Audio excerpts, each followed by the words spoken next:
dans le livre de 2 Rois 4, verset 4, 1 à 7. 4, 1 à 7, pardon.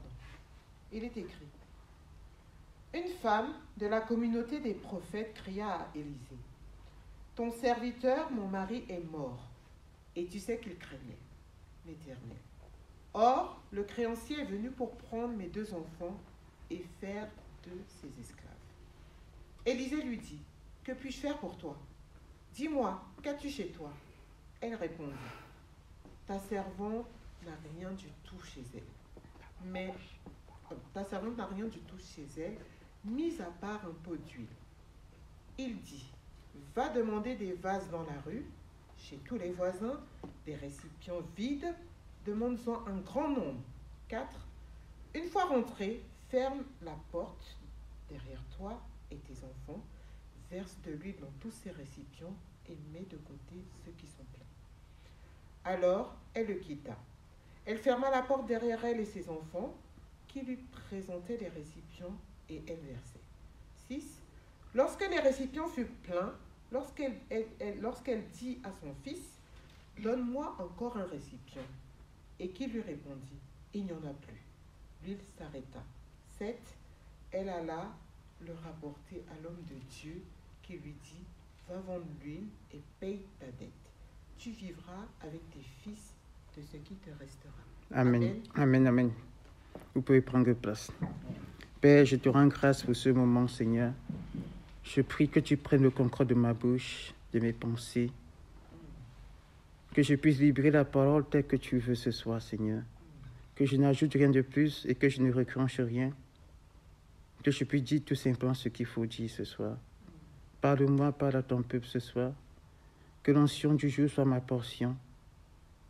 Et fais comme tu veux ce soir. Merci, Saint-Esprit. Nous venons de lire un texte très important. La Bible me dit, la femme a demandé qu'on lui présente encore un vase. Le fils a dit, il n'y a plus de vase. Et lui s'arrêta. Ce qui est écrit dans l'histoire, c'est que nous voyons que lui s'est arrêté. Lui s'est arrêté, pas parce que lui voulait s'arrêter, mais parce qu'il n'y avait plus de vase. Mais aujourd'hui, dans certaines églises, dans certaines vies, lui s'est arrêté. Dieu a la capacité, Dieu veut verser, Dieu veut oindre, Dieu veut équiper, mais il n'y a plus de vase disponible. Et ça, c'est un problème. Lui s'est arrêté. Et c'est Christ. Ma prière, c'est que dans cette assemblée, lui continue à couler. Amen, amen. Ma prière est que dans cette assemblée, il y ait toujours des vases disponibles. Bien-aimé, Dieu veut verser de lui. Le problème, c'est qu'il n'y a pas de vase.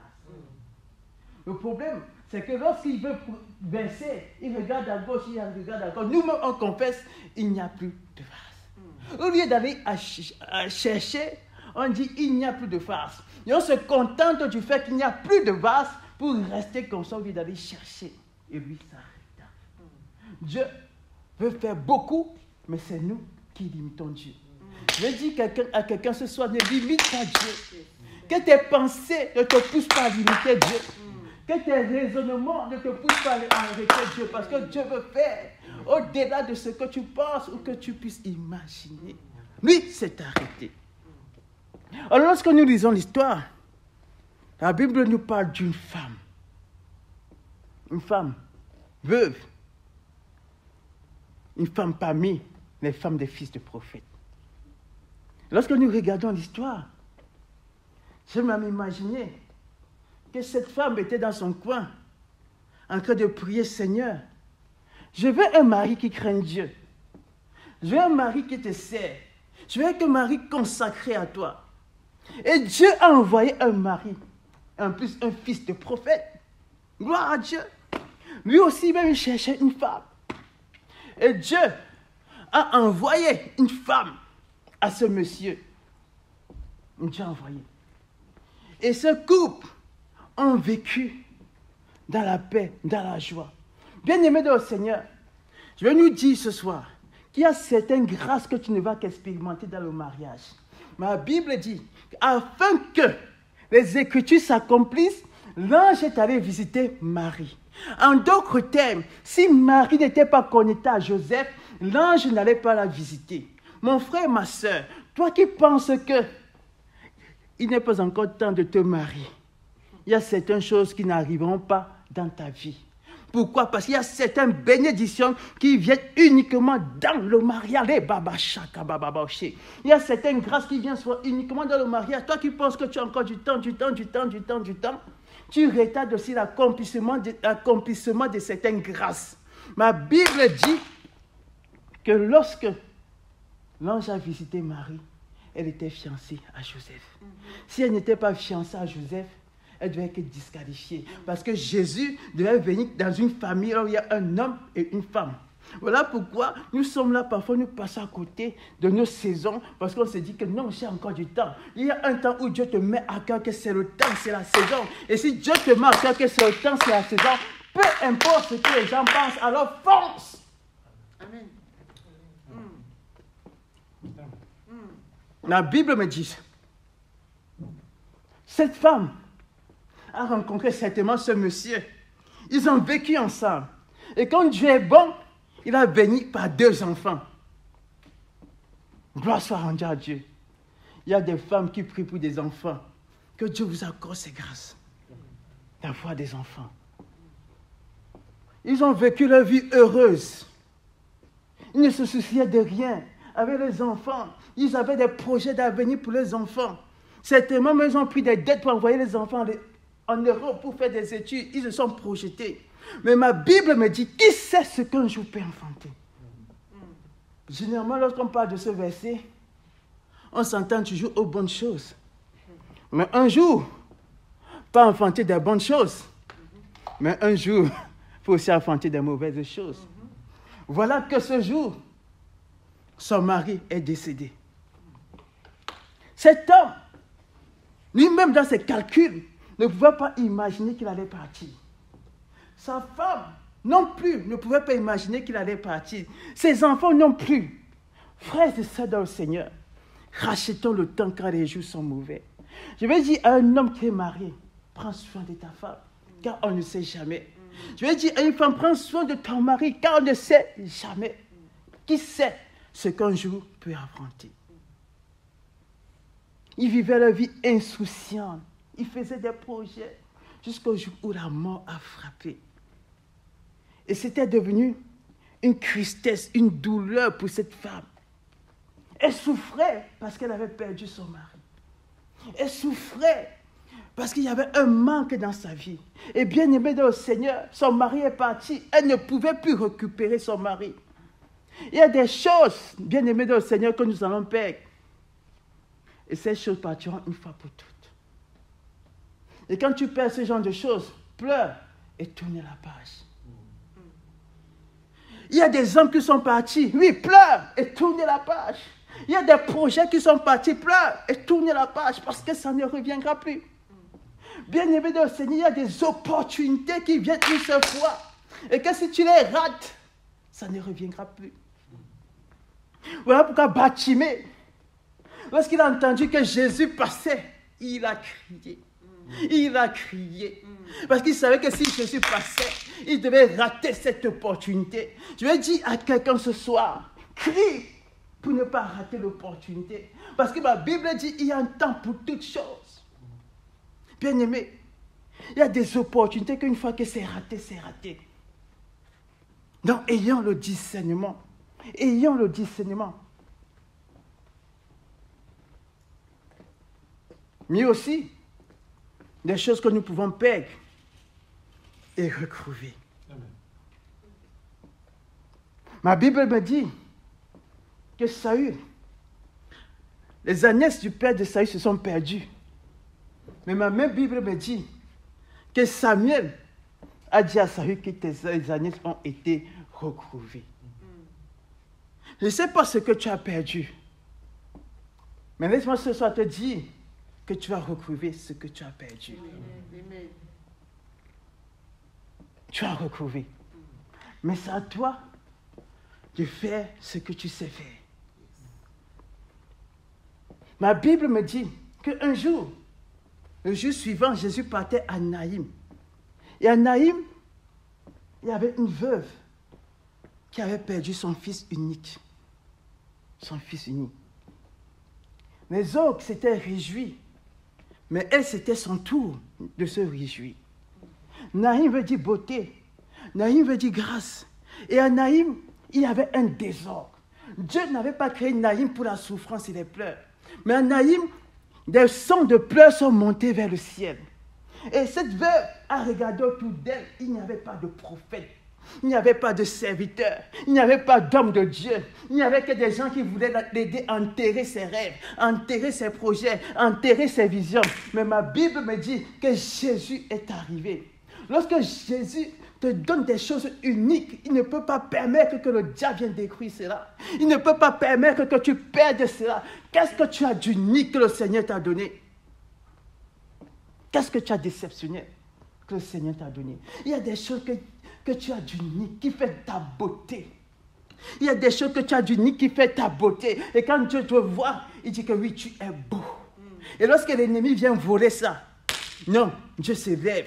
Lorsque Éden, qui veut dire jardin de délices, était déformé, Dieu est descendu. À chaque fois que Dieu se rend compte que ce que tu as d'unique est en train d'être attaqué par l'ennemi, il se dépasse toujours. Parce qu'on peut tout toucher, mais pas ce qui te distingue des autres, Amen. Pas ce qui te différencie des autres. Amen. Parce que Dieu a fait de toi une identité remarquable. Voilà pourquoi il est descendu à Naïm. Naïm, on ne parlait pas de Naïm. Malgré sa beauté, elle n'était pas calculée. N'est-ce que les gens ne te calculent pas malgré ta beauté? N'est-ce que les gens ne te calculent pas malgré tes grâces? N'est-ce que les gens ne te calculent pas malgré tes dons?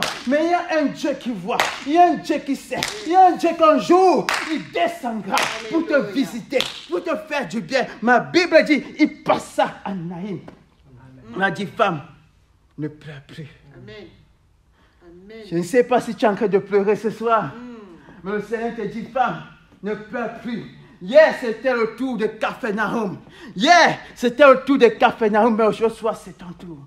Si tu rentres dans la révélation, Dieu va sécher tes larmes ce soir. Il va sécher tes larmes ce soir. Il a dit, femme, ne pleure plus.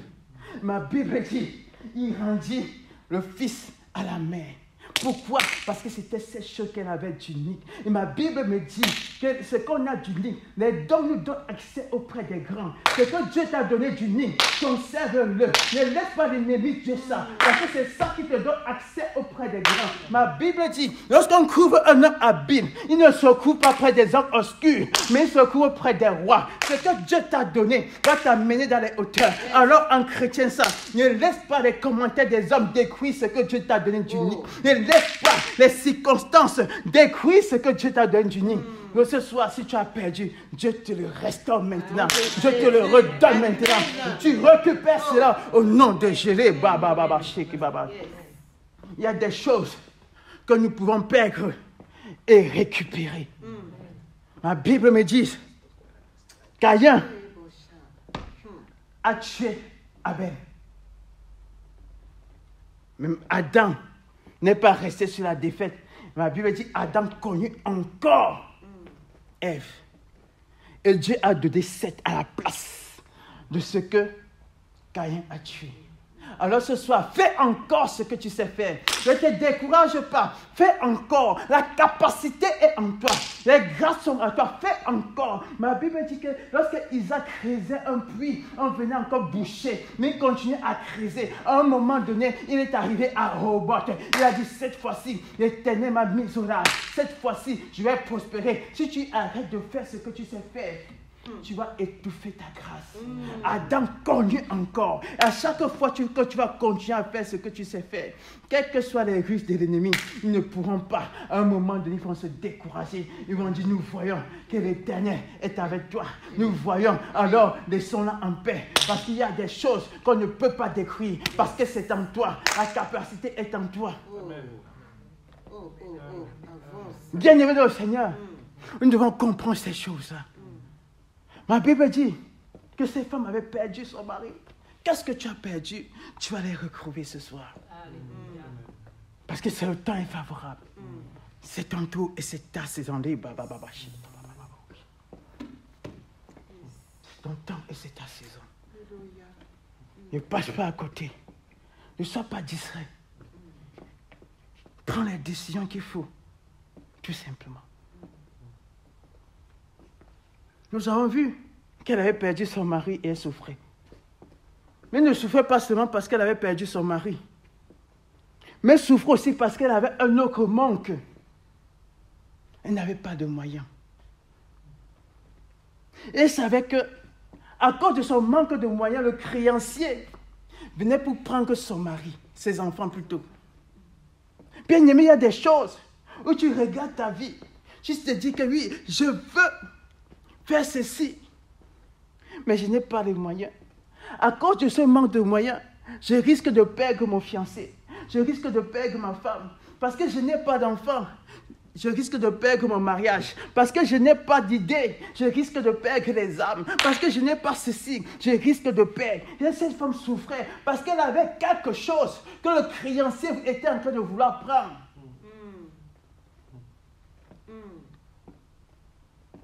Elle avait des enfants. Le créancier vient frapper. Dit, donne-moi les enfants. Quelle femme peut laisser le créancier prendre ses enfants comme ça facilement, cadeau? Elle souffrait. Elle s'est dit, où est la solution? Que vais-je faire? Et beaucoup d'entre nous, à cause de certains manques que nous avons dans nos vies, nous sentons qu'il y a certaines choses qui semblent vouloir nous échapper. On n'a pas la maîtrise. Et cette femme était dans cette situation inconfortable. Son mari est mort. Je me suis posé la question, pourquoi le créancier ne vient que lorsque son mari est parti? Pourquoi il n'est pas venu quand son mari était là? Parce que son mari était une couverture. Bien aimé, quand tu perds ton intimité avec Dieu, le créancier viendra réclamer ce qui est en toi. Quand tu perds l'intimité avec le Saint-Esprit, le créancier viendra réclamer. Jésus pouvait dire, le diable vient, mais il n'y a rien de lui en moi. Bien aimé, si tu as des choses du diable en toi, il viendra te réclamer. Si tu as les choses du diable en toi, il viendra te réclamer. Voilà pourquoi, bien aimé, n'ouvrons pas les portes. Et elle est allée voir Élie. Elle a dit à Élie, le créancier est venu me réclamer mes 2 enfants. Bien aimé, beaucoup sont victimes des réclamations dans cette assemblée. Beaucoup sont victimes. Beaucoup se retrouvent en train de retourner en Égypte. Beaucoup se retrouvent en train de récupérer ce qu'ils avaient abandonné hier. Les mauvaises pensées, les pensées d'impudicité, les pensées d'immoralité, ces genres de choses, d'escroquerie, ça recommence à venir. Pourquoi? Parce que tu as ouvert une porte. Parce que tu as ouvert une porte. Elle a dit non, je ne peux pas laisser le créancier venir prendre mes enfants. Bien aimé, ne laisse pas le créancier venir prendre ce que Dieu t'a donné. Dieu est un Dieu de miséricorde. Dieu est un Dieu de grâce. Si tu te repens sincèrement devant le Seigneur, il dit qu'il est juste et fidèle pour pardonner. Dieu est un Dieu de miséricorde. Confesse tes péchés, avoue et délaisse. Mais si tu prends plaisir à rester dedans, dans ça, le créancier va se prendre plaisir à prendre ce qui est en toi, à voler ta joie, à voler ta paix, à voler tes bénédictions. Répands-toi sincèrement et tourne la face. Fais demi-tour. Le créancier est venu. Cette femme a dit non, je ne vais pas laisser le créancier venir prendre ce que Dieu m'a donné. J'ai reçu 2 enfants. Par l'intimité avec mon mari. Et lorsqu'on est en intimité avec Dieu, il y a forcément la fertilité, la fécondité. Ça nous produit des choses. Ça impacte notre caractère. La Bible dit, lorsque nous le contemplons Jésus, nous sommes transformés à la même image de gloire en gloire. Voilà pourquoi plus tu loues Dieu, plus tu contemples Dieu, tu te rends compte que la tristesse part, les soucis partent, tout part. Pourquoi? Parce que tu contemples le roi des rois. Il te donne sa force. Il prend tes faiblesses. Il te donne sa joie. Il prend ta tristesse, il enlève ta honte et il te donne sa joie. C'est ça, lorsque tu contemples le Seigneur. Amen. Bien aimé le Seigneur. Ma Bible me dit ça. Alors, mon frère, ma soeur, ne te fais pas voler. Pierre a été réclamé. Jésus dit, Simon, le diable vous a réclamé, mais j'ai prié pour toi. Bien-aimé, nous devons prier les uns pour les autres. Nous ne devons pas nous critiquer. Quand tu vois que ton frère commence à retourner derrière, prie. Parce qu'il est en train d'être réclamé. Nous devons prier pour être une église forte. Quand tu vois que ton frère commence à avoir des attitudes bizarres, tu te dis, peut-être que c'est une réclamation, tu pries, tu intercèdes, tu implores la miséricorde. Parce que le combat est réel. Le combat est réel. Alors cette femme, ça renvoie le prophète Élisée. Parce qu'elle a examiné sa vie. Elle s'est rendue compte d'une chose. J'ai perdu mon mari. Le créancier est venu. Il menace de prendre mes enfants. Mais avant d'ouvrir, il va ouvrir une parenthèse. La Bible dit que le serviteur craignait Dieu. Mais pourtant, ils avaient des dettes. C'est possible de craindre Dieu et d'avoir des dettes. C'est possible. Alors quand je me suis posé la question pourquoi, il y a deux pensées qui sont montées dans mon cœur. C'est vrai qu'il y a plusieurs raisons. La première raison qui est montée dans mon cœur, c'est que nous les chrétiens, nous aimons vivre au-delà de nos moyens. Nous aimons impressionner aujourd'hui, nous, enfants de Dieu. Nous ne savons plus développer le contentement. Nous sommes dans l'impressionnisme. Nous n'avons pas, mais nous voulons faire des choses comme des grands. L'apôtre dit, Paul pouvait dire qu'il sait se contenter. Il se réjouissait dans la disette, il se réjouissait dans l'abondance. Mais aujourd'hui, nous, enfants de Dieu, nous, serviteurs de Dieu, nous voulons faire de grandes choses, alors que nous n'avons pas les moyens pour le faire. Et nous nous endettons. La Bible dit qui va construire une maison et ça semble savoir calculer la dépense. Tu as un projet que tu veux faire, mais est-ce que tu es sûr que tu vas aller au bout? Mais aujourd'hui, c'est ça qui fait que nous nous endettons. Nous ne développons pas le contentement. Contente-toi de ce que tu as. Le jour où le Seigneur te donne plus, gloire à Dieu. Mais ne t'entête pas. Tout ça. Et nous, enfants de Dieu, nous aimons vivre une vie où nous voulons impressionner. Nous voulons montrer que moi aussi, je suis arrivé, je suis quelqu'un. C'est la raison pour laquelle, bien aimé, tu dois épouser un homme qui sait se contenter et qui n'est pas complexé. Tu dois épouser une femme qui sait se contenter, qui n'est pas complexée. Pourquoi? Parce qu'elle va te dire, va aller chez ton ami, elle va dire, j'ai vu une voiture, je veux aussi la même voiture. J'ai vu ceci, il y a la maison par là, par là, par là. Pourquoi? Parce qu'elle ne sait pas se contenter. Et toi, tu as apporté des Ismaël. Pourquoi? Parce que tu as un mari ou une femme qui ne sait pas se contenter. Vérité. Nous devons apprendre à nous contenter. La deuxième raison qui est montée dans mon cœur, c'est la mauvaise gestion de ce que Dieu nous donne. Nous ne savons pas gérer nos finances. Ce qui fait que parfois, avant la fin du mois, tu te retrouves à découvert. Ce qui fait que parfois, même, tu souscris des assurances que même ton banquier t'a déjà donné. Quand tu regardes bien, tu vois, cette assurance, la banque aussi fait ça. Les dépenses te doublent parce que tu gères mal tes finances. Il faut gérer bien ses finances. Ça, c'était une parenthèse.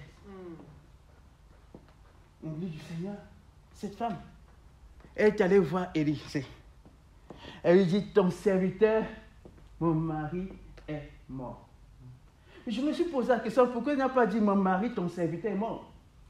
Mais il dit, ton serviteur, mon mari est mort. Ça veut dire que le serviteur était plus important que le mari. Ça veut dire qu'il était plus serviteur que mari. Bien aimé le Seigneur, c'est bien beau le servir Dieu, mais soyons des hommes équilibrés. Il y a un temps pour toutes choses. Il y a un temps pour servir, il y a un temps pour être papa, il y a un temps pour être maman, il y a un temps pour appliquer Genèse 1, 26 à 28. Allez, multipliez-vous. Mais si tu passes tout le temps à dire que tu sers Dieu, tu es déséquilibré. Elle dit, ton serviteur, mon mari, est mort. Elle a mis le côté serviteur devant. Est-ce que nous sommes des serviteurs du Dieu vivant? Bien-aimé, toi qui ne sers pas encore le Seigneur, je vais t'encourager à servir le Seigneur. Je vais t'encourager à le faire. Et en plus, elle dit, tu sais que mon serviteur, ton serviteur, craignait Dieu. Bien-aimé, oh, moi j'ai aimé ça. Une femme qui dit que son mari craint Dieu. Quelle grâce. Est-ce que ta femme, papa, je vais te dire que tu crains Dieu? Ça, il faut lui demander. Est-ce que ton mari, maman Chimé, peut dire que tu crains Dieu? Bien-aimé dans le Seigneur. Aujourd'hui, il y a beaucoup de serviteurs qui ne craignent pas Dieu. Aujourd'hui, nous sommes nombreux dans cette assemblée, dans cette génération, à faire des choses sans craindre Dieu. Nous sommes pressés à prendre les micros, à faire des selfies en chantant, en dansant. Quelles sont nos motivations? Bien-aimés, beaucoup sont surpris. Dieu dira, je ne vous connais pas. Ouvrier d'iniquité. Dieu ne regarde pas ce que nous faisons, mais il regarde nos motivations. Pourquoi faisons-nous ce que nous faisons? La Bible dit qu'il craignait Dieu. Aucun peut dire la crainte de l'Éternel. On dit c'est le commencement de la sagesse. Mais moi j'aime cette définition qui dit craindre Dieu, c'est se détourner du mal. Est-ce que nous nous détournons du mal? Ça veut dire que tu vois le mal, tu tournes le dos, tu fuis. Craindre l'Éternel, c'est de se détourner du mal. Nous ne nous détournons plus du mal, mais nous embrassons le mal. Et dit du Seigneur, craignons Dieu.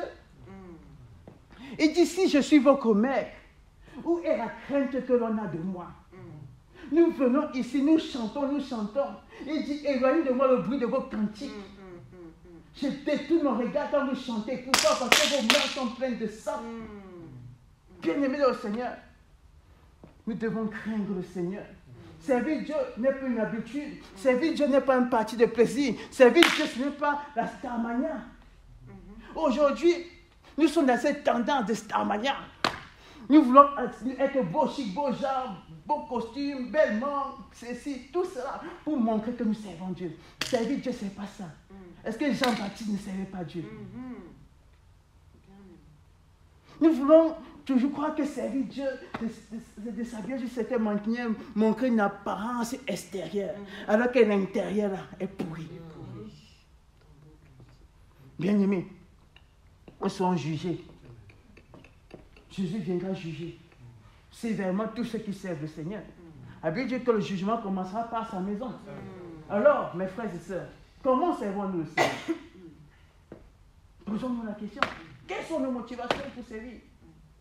Quelles sont nos motivations? Nous faisons comme tous les autres. La tendance maintenant. Dans l'église, c'est une question de tendance. Ce n'est plus une question de craindre Dieu. Qu'est-ce que Dieu te dit de ne pas faire? Quels sont les interdits que Dieu t'a donnés? Bien-aimé, craindre Dieu, c'est de se détourner du mal. Église du Seigneur, ma prière pour vous et pour moi, c'est que nous puissions avoir en horreur le péché. Amen. Que nous puissions nous détourner du mal sur toutes ses formes. Amen. Amen. La crainte de l'Éternel, c'est de se détourner du mal. Moi, j'ai aimé cet homme Joseph. La Bible dit que la femme de Potiphar, chaque fois cherchait à avoir des rapports avec lui, mais il refusa. Il dit, comment oserais-je pécher contre Dieu? Dieu est invisible, mais il était conscient de la présence de Dieu. Il n'y avait personne. Il pouvait regarder à gauche, à droite, comme Moïse, et voir qu'il n'y a personne, tuer les Égyptiens. Mais il a dit, maman, non. Mais aujourd'hui, là, nous sommes les premiers à faire des plongeons. Tu vois l'opportunité, tu saisis seulement. Et c'est ça qui détruit ta destinée. Faisons comme Joseph. Fuyons. Il y aura un moment où Dieu va nous permettre de tester les fondations de notre foi. Tu as vu des épreuves, des tentations, pour voir si tes fondations sont solides. Si tu as résisté à la tentation, si tu as fui ce genre de choses. Joseph a réussi le test. Il est allé à un autre niveau. Mais nous échouons les tests. Nous sommes beaucoup à tomber dans ce genre de situation. Ma Bible dit, Joseph a fui. Bien aimé, il y a des avantages à craindre Dieu. Il y a des avantages à servir Dieu. Il dit, vous me servirez. Je bénirai vos pains et vos eaux et j'éloignerai la maladie de vos temps. La Bible dit que l'ange de l'Éternel campe tout autour de ceux qui craignent Dieu et les arrache du danger. Il y a tellement des avantages à craindre Dieu et à servir Dieu. Ma Bible me parle de Shadrach, Meshach et Abednego. Le roi a demandé de se prosterner. Ils ont dit, oh Dieu, on ne va pas se prosterner. Combien de nous, on allait le faire? Combien de femmes acceptent de coucher pour avoir des promotions? Combien d'hommes acceptent de se compromettre? Combien d'hommes aujourd'hui touchent les fétiches? Combien d'hommes aujourd'hui font des choses bizarres pour la gloire, pour la notoriété? Combien de personnes disent pour la vérité, pour garder les âmes à l'assemblée? Combien? On se prosterne chaque jour dans le système de Babylone, en pensant que c'est nous qui gardons les âmes, en pensant que c'est nous qui gardons nos maris, nos femmes, nos enfants. On se prosterne chaque jour. Pourquoi? Parce qu'on n'a plus la crainte de Dieu. Bien-aimés dans le Seigneur, craignons l'Éternel, parce qu'il revient bientôt. Cette femme, malgré que son mari craignait, la mort a frappé. Et qui sait ce qu'un jour peut affronter? Si demain le Seigneur revient, nous dira-t-il bon et fidèle serviteur? Si demain le Seigneur revient, aurons-nous la couronne, la récompense? Si le Seigneur revient, allons-nous dire que nous avons combattu le bon combat? Allons-nous dire comme Paul, j'ai achevé la course? Revisitons nos voies, sondons nos voies, sondons nos motivations. Et là où nous nous sommes détournés, revenons à lui. Parce qu'il arrive. Sortons de la distraction de ce monde. Soyons les mis à part. Ces personnes que Dieu a mises à part pour faire la différence, pour prêcher la vérité sans compromission. Paul a dit, pour toi, dis les choses qui sont conformes à la sainte doctrine. Pourquoi? Parce qu'il y avait d'autres qui disaient une doctrine qui était déviée. Il y a d'autres qui mentaient. Mais il dit, toi, reste dans le grand chemin. Je vais dire à quelqu'un, reste dans le grand chemin. Ne dévie ni à gauche, ne dévie ni à droite. Parce que nous sommes dans le temps où les gens veulent entendre les choses qui les arrangent. Et c'est écrit. Beaucoup choisissent un pasteur, un prédicateur, en fonction de ce qu'ils aiment entendre. Et c'est ça qui va les amener à la perdition. Bien-aimés dans le Seigneur, nous devons avoir le discernement. Je ne sais pas pourquoi j'ai cité dessus. Amen. Cette femme a dit que son mari craignait Dieu. Et malgré qu'il craignait Dieu, Dieu a frappé. Parce que tous, nous partirons. Nous partirons un jour. Et alors, lorsqu'elle est allée voir Élisée, j'ai aimé ce qu'Élisée lui a dit. Je vais essayer d'aller vite. J'ai aimé ce qu'Élisée lui a dit. Il me dit, qu'est-ce que je peux faire pour toi? 1. 2. Qu'as-tu dans ta maison? Élisée, à chaque fois qu'on parle d'Élisée, la plupart du temps, il pose toujours cette question, qu'est-ce que je peux faire pour toi? Même à la tsunami, nous voyons que c'est un homme qui est plein de compassion, qui compatit à la souffrance des gens, qui est prêt à aider. Et dit du Seigneur, élevons-nous encore la compassion. Manifestons-nous encore la compassion envers nos frères, nos sœurs, notre entourage. Et Élisée, c'est le type de serviteur plein de compassion, qui est prêt à chercher la solution. Mais ce que j'ai aimé, c'est que lui-même n'a pas laissé la femme répondre. Mais il a dit, qu'as-tu à la maison? Ce soir, le Seigneur te pose, qu'as-tu à la maison? Qu'as-tu à la maison? Et là, elle réfléchit. Elle réfléchit. Elle dit, je n'ai qu'un peu d'huile. Bien-aimé, que Dieu nous donne des personnes qui vont nous aider à prouver ce que nous avons. Amen. Pas des personnes qui vont nous seulement nous dire, fais, mais qui vont nous aider à réaliser ce que nous avons. Parce que parfois, on va te donner tellement de conseils, mais dis-moi ce que j'ai. Et aide-moi à réaliser ce que j'ai en moi. Parce que c'est ce que Dieu t'a donné qui est la solution à ton problème. Il dit, qu'as-tu à la maison? Nous savons que la maison, c'est quoi? Notre corps est la maison de Dieu. Notre corps se tend du Saint-Esprit. Qu'as-tu en toi? Elle réalise qu'elle n'a qu'un peu d'huile. Un peu. Pas beaucoup, mais un peu. Alors nous savons que l'huile, c'est l'image du Saint-Esprit. Et beaucoup d'entre nous échouons parce que nous méprisons le Saint-Esprit. Beaucoup d'entre nous échouons parce que nous ne consultons pas le Saint-Esprit. Quand nous avons des problèmes, la première des choses, c'est que notre intelligence a déjà pensé. Mais nous oublions de consulter le Saint-Esprit. Et quand elle a dit à Élisée, je n'ai que le Saint-Esprit, elle peut dire, Élisée a dit, ça va, ton problème est résolu. Développe ton intimité avec le Saint-Esprit. Église du Seigneur, si nous voulons nous multiplier cette année, ne négligeons pas le Saint-Esprit.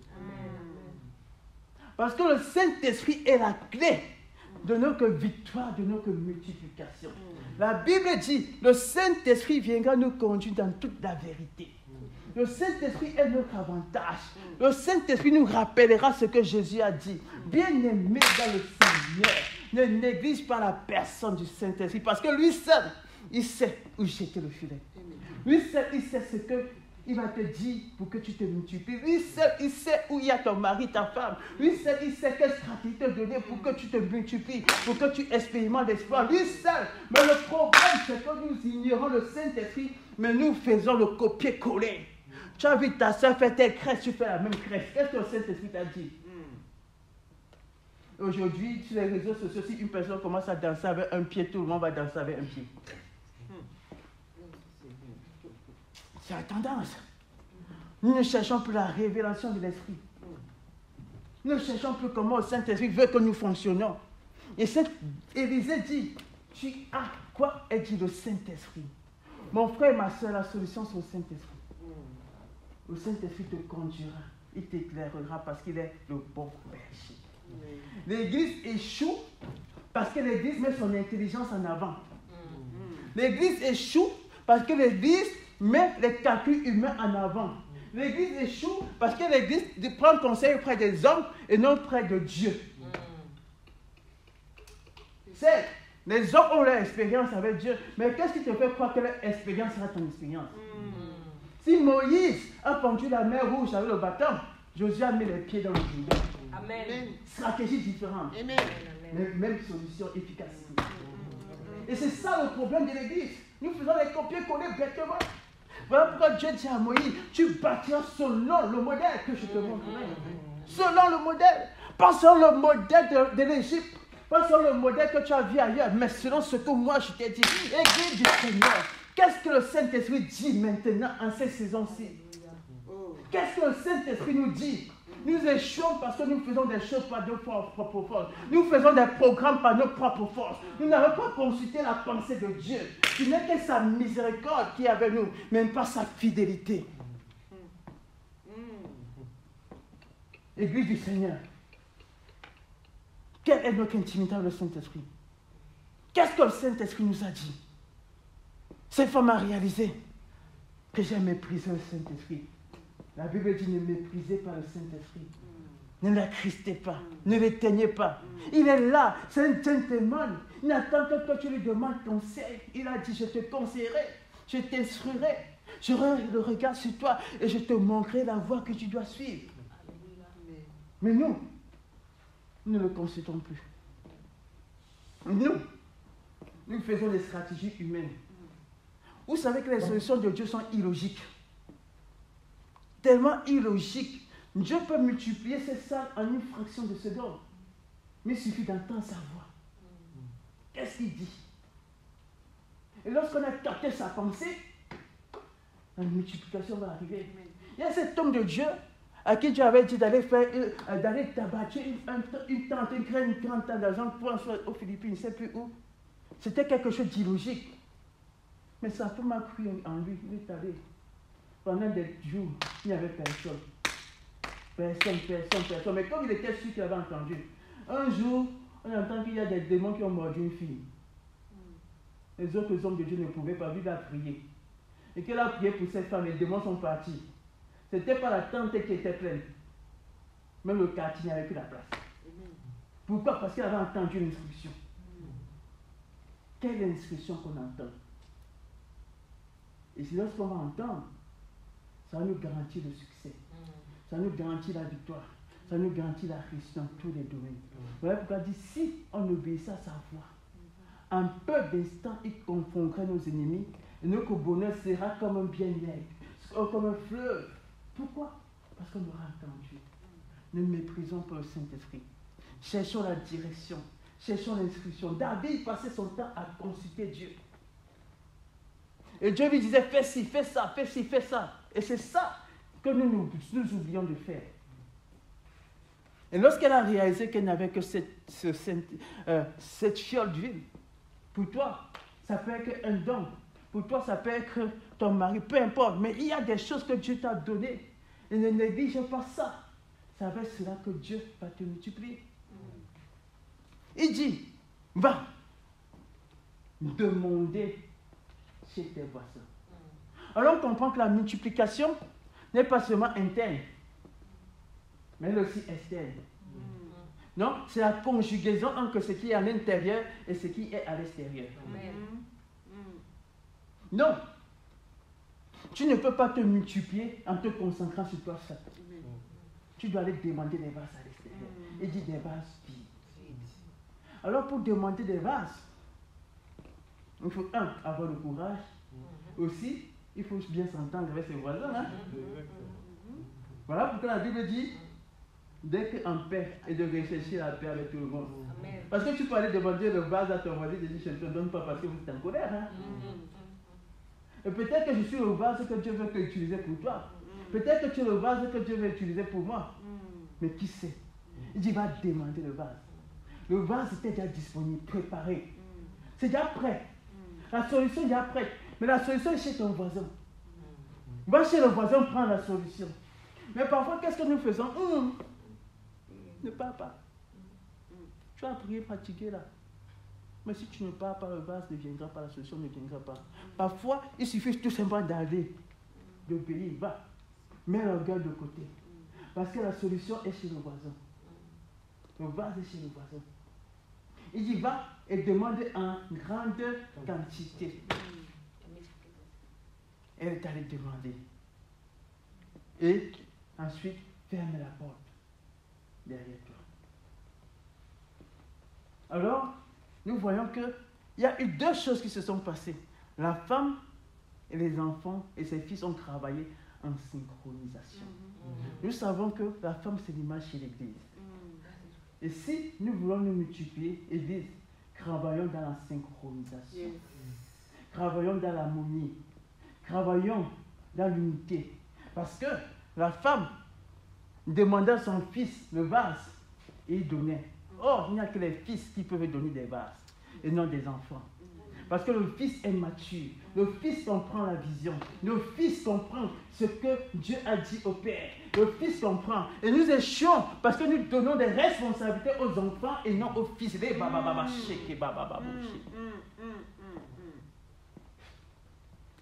L'enfant peut être zélé, mais il demeure enfant. Le fils parfois n'est pas trop agité parce qu'il est mature, il a compris. Voilà pourquoi lorsque on voulait prendre le poste de Salomon, il était tranquille. Il ne s'est pas agité. Parce que c'est qui t'a vu, les enfants s'agitent. Les fils sont plaisir. Amen. Yes. Le fils a pris le vase, il donne. Ils ont travaillé. Aimez-lui. Bien aimé, cette année-ci, allons chercher les vases. Les vases, c'est l'image de ce païen en qui le Saint-Esprit n'est pas à l'intérieur. Dieu a besoin de le remplir. Le vase, c'est aussi l'image de cette personne qui dit je suis disposé, Seigneur, sers-toi de moi. Amen. David était un vase vide.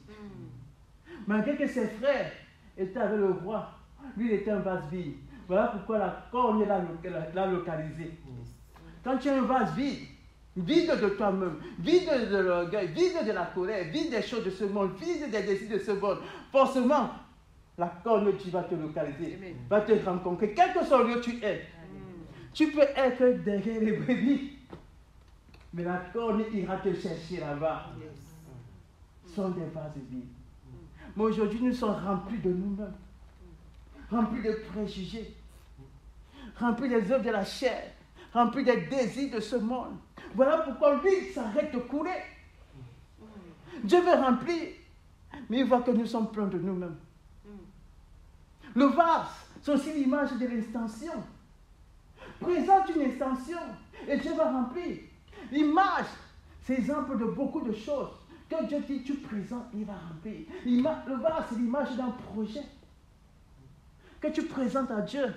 Et avec la grâce de l'Esprit, ça réussira.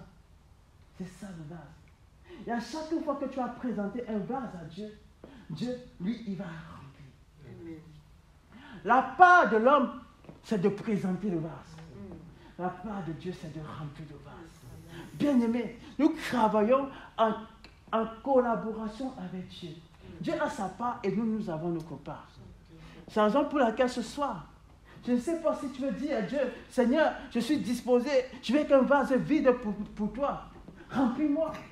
Paul a dit de nous préserver purs, afin d'être des vases d'honneur, utiles à son maître. Nous voulons être des vases d'honneur.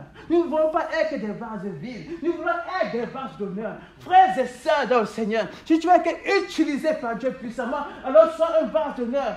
Fuis les passions de la jeunesse. Fuis les choses de ce monde. Fuis ses désirs et attache-toi à Dieu. Attache-toi à Dieu. Désire Dieu. Désire, recherche. Ma Bible dit, elle demande à son fils un autre vase.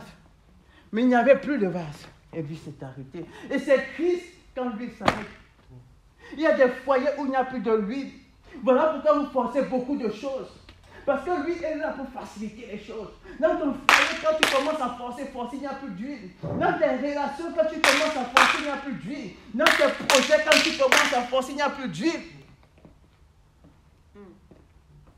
Il n'y a plus d'huile. Bien-aimé, si il manque d'huile, nous allons forcer les choses. L'huile est là pour faciliter. L'huile est là pour apporter le faveur.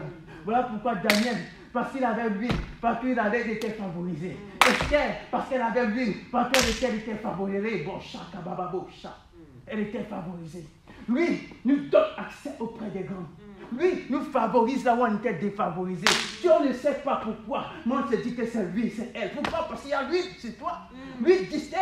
Voilà ce que je dis, je ferai la différence entre ceux qui me servent et ceux qui ne me servent pas. Pourquoi? Parce que d'autres ont lui, mais les autres n'ont pas de lui. Tous servent le Seigneur, mais tous n'ont pas lui. Amen. Et c'est ça la clé pour avoir une vie victorieuse. C'est lui. Voilà pourquoi ces vieilles folles, lorsque le Seigneur est arrivé, ils n'ont pas pu avoir accès. Pourquoi? Parce qu'ils n'avaient pas d'huile. Mon frère et ma soeur, que lui ne manque pas dans ta tête. Amen. Que lui demeure en toi. Que lui reste en toi cette année-ci. Que lui reste à toi jusqu'au jour à venir. Conserve ton huile. Garde ce que tu as. Il a dit à la femme, fermez la porte derrière toi. Bien-aimé, nous devons apprendre à fermer la porte. Fermez la porte au doute. Quand Dieu te parle, tu doutes. Quand Dieu te parle, tu doutes. Ferme la porte au doute. Ferme la porte aux pensées négatives. Ferme la porte au questionnement. Et foi en Dieu cette année-ci. Dieu a dit que cette année, c'est l'année de la multiplication. Alors ferme le doute. Ferme la porte au doute là. Tu doutes, je ferme la porte, tu n'as pas accès. Amen. La porte aussi, c'est l'image de ton cœur. Garde ton cœur plus que toute autre chose. La porte aussi fait que l'image de ta bouche ne confesse plus des choses négatives. Lorsque ce fils a dit, il n'y a plus d'huile, lui aussi s'est arrêté. Il a confessé qu'il y a la fin de l'huile, lui s'est arrêté. Ne confesse pas la fin des choses, mais confesse que ça continuera. Confesse qu'il y aura encore. Confesse l'abondance. Même si tu vois le concret, confesse l'abondance. Appelle à résistance les choses qui n'existent pas. Parce que l'autorité t'a été donnée. Tu as la parole de Dieu dans la bouche. Alors appelle les choses à l'existence. Appelle les choses à l'existence. Et maintenant, elle a vu la multiplication de l'huile. Elle est allée voir l'homme de Dieu. Ce que beaucoup d'entre nous ne faisons pas. Quand tu vois le résultat, il faut aller voir l'homme de Dieu. Être reconnaissant. Dis, papa, le conseil que tu m'as donné là, ça avait marché. Elle est allée voir l'homme de Dieu. Mais l'homme de Dieu a encore ajouté une stratégie. Il dit, bon, va vendre ce que tu as et rembourse ta dette. Et tu vivras du reste. Je me suis demandé pourquoi vendre. Lorsqu'on dit vendre, ça veut dire donne de la valeur à ce que tu as. Apprécie maintenant les grâces que tu as. Hier, tu as négligé le Saint-Esprit. Maintenant, valorise le Saint-Esprit. Valorise les dons. Valorise ce que Dieu t'a donné. Et avec ce que Dieu t'a donné, tu vas rembourser le créancier. Avec ce que Dieu t'a donné, le créancier lui-même, il va fuir. Parce qu'il verra un feu dévorant en toi. Voilà pourquoi il a dit, vends cela. Donne un prix à ce que tu as reçu. Valorise ton talent. Valorise ta beauté. Valorise ta sagesse. Valorise ton intelligence. Valorise les grâces que tu as. Valorise ce que tu sais faire. Ne te minimise plus. Donne un prix. Va vendre cela. Pourquoi? Parce qu'il y a des hommes et des femmes dehors qui ont besoin de ce que tu as en toi. Et si tu ne valorises pas tu ne pourras pas rembourser le créancier. Et le créancier, ce n'est que l'image du diable aussi, qui vient pour voler, égorger et détruire. Bien-aimés dans le Seigneur, si nous voulons nous multiplier par l'horizon ce que nous avons, même si c'est un talent va amener 2 talents, 2 talents va amener 4 talents, parce qu'avec Dieu c'est la multiplication, ce n'est pas la régression. Voilà pourquoi, frères et sœurs, ce soir, nous sommes des vases vides et nous voulons que le Saint-Esprit nous remplisse. Nous allons nous lever ce soir, nous allons chanter ce cantique. Je suis disposé, les baba baba shake, baba baba baba shada da da da da da, assoiffé, les baba baba baba shada da da da da. Assoiffé, Baba baba shake, baba shake, baba baba baba shake, baba baba shake, baba baba shake, baba baba shake, baba baba shake. conscient que mon destin est dans l'œuvre de ta main, que ton onction Da da da da da da da da da da. dans l'assemblée des saints, assoiffé je me tiens, que ton onction descend sur moi. Je suis disposé, Assoiffé, que ton onction descend sur moi. Je suis disposé, assoiffé, que ton onction descend sur moi. parce que tu es un vase vide ce soir, parce que tu es un vase disposé pour le Seigneur. Demande au Seigneur de te remplir de son huile. Comme ce vase qui était vide, que le Saint-Esprit te remplisse ce soir, que le Saint-Esprit t'équipe ce soir, parce qu'il a dit, va demander des vases vides. Si tu es vide, si tu veux te disposer pour le Seigneur, si tu veux te disposer pour la mission, demande à l'Esprit de Dieu de te oindre ce soir, de t'équiper ce soir, de te donner la force, l'audace, la puissance, qui remplisse le vase que tu es ce soir. Soupire après l'Esprit, soupire après que l'Esprit te remplisse ce soir. Soupire, il a dit, demandez des vases. Alors ce soir, nous sommes des vases d'honneur. Et nous voulons être utiles au Maire. Que le Saint-Esprit ce soir commence à te remplir. Que le Saint-Esprit commence à t'inonder. Que le Saint-Esprit commence à te saturer. Que le Saint-Esprit t'amène dans des dimensions nouvelles. Que ce soir, que l'onction de Dieu te saisisse. Que ce soir, l'onction de Dieu te visite. Que ce soit les baba baba baba, les baba baba baba, les baba baba baba, les baba baba chez, les baba baba baba, les baba baba chez, les baba baba baba, les baba baba chez, les baba baba chez, les baba baba chez, les baba baba chez, les baba baba chez, les baba baba chez, les baba baba chez, les baba baba chez, les baba baba chez, les baba baba chez, les baba baba chez, les baba baba chez, les baba baba chez. Saint-Esprit, équipe mon frère, équipe ma soeur, équipe. La moisson est grande, mais il y a peu d'ouvriers. La moisson est grande, mais il y a peu d'ouvriers. Que ce soit la tonne qui a rempli David, viens te remplir ce soir, viens t'équiper ce soir d'une force nouvelle, des capacités nouvelles, des grâces nouvelles. Toi qui étais vide, toi qui avais perdu des grâces, que ce soir le Seigneur te oigne encore, que ce soir le Seigneur t'équipe encore, que ce soir le Seigneur déverse encore sa vie encore. Les baba baba bocha, les baba baba baba, les bebo chala baba. Alléluia. Merci Seigneur. Amen.